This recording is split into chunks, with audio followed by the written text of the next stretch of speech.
Siguli Swagwake. Hello everyone. Welcome to Ngwakwa, our foods. Today we're going to be talking about planting and caring for our beans. We hope to have more on our foods in future videos, so be sure to subscribe to our channel and click on notifications for new uploads. Yo, ya won't go out on your day. Ya won't go out, Lodina Shonia.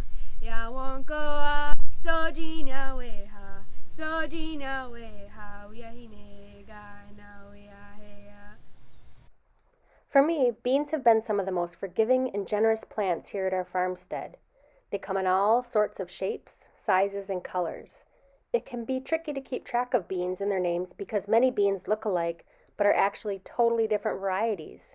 Also, many communities have a long history of growing the same bean but give her different names. Let's talk about the way beans grow.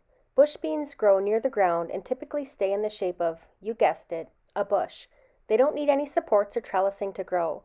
Sometimes a bean will be called something like a bush with runners. These are bush beans that occasionally have runners. Some people let these beans grow as they are without any supports or trellising. Some people put a little bit of trellising up so the runners can stretch out. Another kind of bean is called a pole bean or a runner bean. While some people say these are two different types of plants, the terms are often used interchangeably. These are beans that need a support to grow up, like a trellis or corn. They can grow over 6 feet tall. I've even had runner beans that grew over 16 feet tall. The last type of way a bean grows is as a short pole bean or a half runner bean. These beans do not grow as tall as pole beans or runner beans and typically grow about 5 or 6 feet tall. While we're on the topic of bean growing, it's important to talk about growing beans with the other sisters, corn and squash, in a Three Sisters garden. Many different people have different ways of growing their foods. For the Haudenosaunee people, we often grow corn, beans, and squash together in our gardens. When choosing beans for a Three Sisters garden, it's important to know how your corn will grow. If you're growing a tall, sturdy corn, you can plant runner beans or pole beans with them. However, if you're planting a shorter, less sturdy corn, you might want to try a half runner or short pole bean. I made the mistake of planting a vigorous pole bean with my corn in the past, and the beans took the corn right down to the ground. Another thing to keep in mind with pole beans is that they may occasionally need help trellising. Sometimes if they can't find their way to the corn or to the trellis, they may tangle with each other and fall on the ground. When this happens, I carefully unwind them and help them wind around the corn or the trellis. Keep in mind that our beans move the same way we do in ceremony, counterclockwise. When you help them up, they like to be wound in that direction. Beans are typically self-pollinating. This means that bean flowers don't need insect intervention to bring pollen from a male flower to a female flower. However, bees and insects and even hummingbirds love bean flowers. Every now and then they can pierce the bean flower and bring pollen to a flower of a different variety, causing cross-pollination.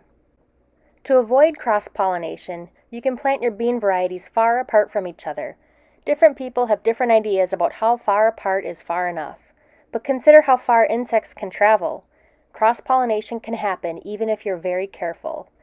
To help prevent cross-pollination on our farmstead, we have 5-foot beds of clover and wildflowers that grow between our varieties. This helps distract the bees and insects and hopefully helps clear off any accidental bean flower pollen they may have picked up while traveling around in the garden. This also helps restore our soil. In addition to considering where to plant and what type of support beans may need, we also consider the spacing of our bean seeds. As with all planting methods, different people have different ways of doing things. When we are planting in rows or on trellises, we typically put a bean on the ground and push the bean in up to our second knuckle, and put one bean in each hole. Then we cover up the bean with the surrounding soil. We keep the holes about 2 to 3 inches apart from each other. When we plant in Three Sisters gardens, we wait until the corn has a chance to grow for a few weeks, and then we plant one bean by each corn plant. Be sure to check our videos on planting Three Sisters gardens. Even though beans are fairly low maintenance, it's still important to help them get all the nutrients they can from the soil. So be sure to help keep weeds from competing with them. We found that if we lay some grass clippings around their stems, it helps keep the weeds down. Don't get carried away with the grass clippings. Put just enough around to form a thin protective mat. This can also help retain moisture in the soil. We're still learning about our foods. People have different ways of growing our foods. We're sharing the way that we learned how. One of the most amazing parts about this journey to get to know our foods better is that it is connecting us to so many people throughout the Haudenosaunee Confederacy and throughout Indian country. If you have any methods you want to share, please feel free to drop them in the comments or send us an email. Yawa, Danito.